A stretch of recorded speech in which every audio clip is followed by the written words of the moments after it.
Hello, I'm Severn Suzuki speaking for ECHO, the Environmental Children's Organization. We're a group of 12 and 13-year-olds trying to make a difference. Vanessa Seti, Morgan Geisler, Michelle Quigg, and me. We've raised all the money to come here ourselves, to come 5,000 miles to tell you adults you must change your ways. Coming up here today, I have no hidden agenda. I am fighting for my future. Losing my future is not like losing an election or a few points on the stock market. I am here to speak for all generations to come. I am here to speak on behalf of the starving children around the world whose cries go unheard. I am here to speak for the countless animals dying across this planet because they have nowhere left to go. I am afraid to go out in the sun now because of the holes in our ozone. I am afraid to breathe the air because I don't know what chemicals are in it. I used to go fishing in Vancouver, my home, with my dad, until just a few years ago we found the fish full of cancers. And now we hear of animals and plants going extinct, every day vanishing forever.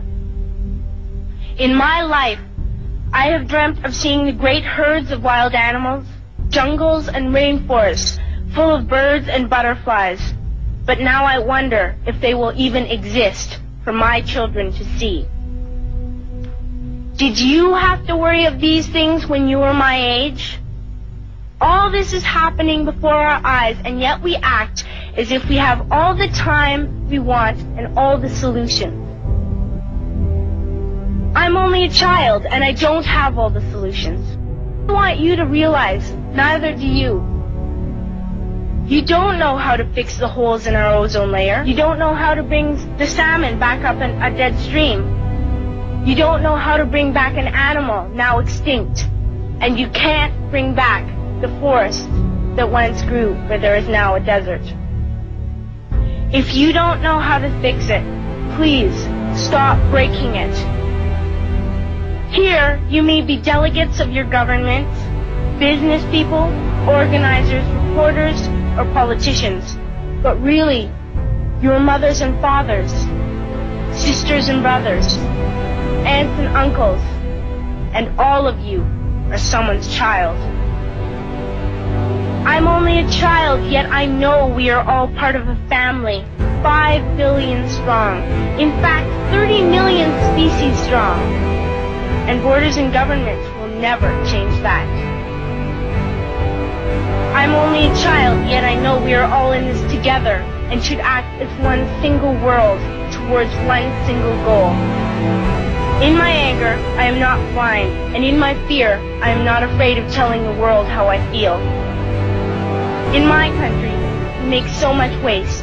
We buy and throw away, and yet northern countries will not share with the needy. Even when we have more than enough, we are afraid to share. We are afraid to let go of some of our wealth. In Canada, we live the privileged life, with plenty of food, water, and shelter.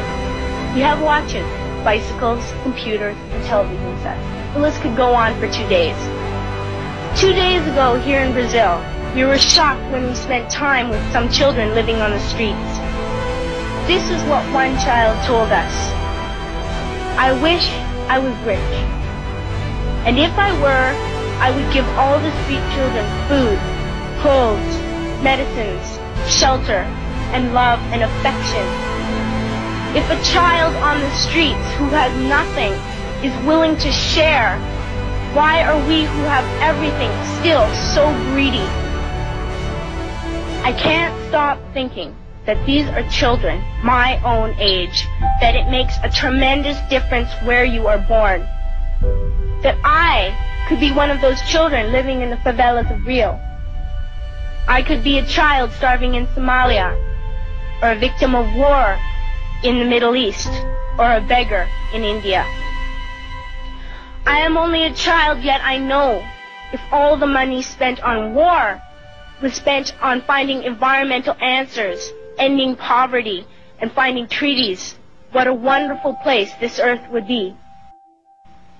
At school, even in kindergarten, you teach us how to behave in the world. You teach us not to fight with others, to work things out, to respect others, to clean up our mess, not to hurt other creatures, to share, not be greedy. Then why do you go out, do the things you tell us not to do?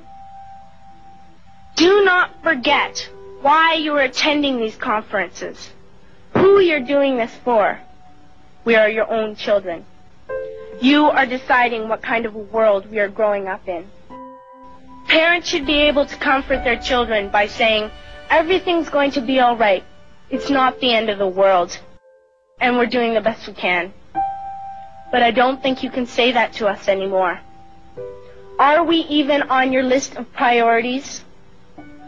My dad always says, you are what you do, not what you say. Well, what you do makes me cry at night. You grown-ups say you love us, but I challenge you, please, make your actions reflect your words. Thank you.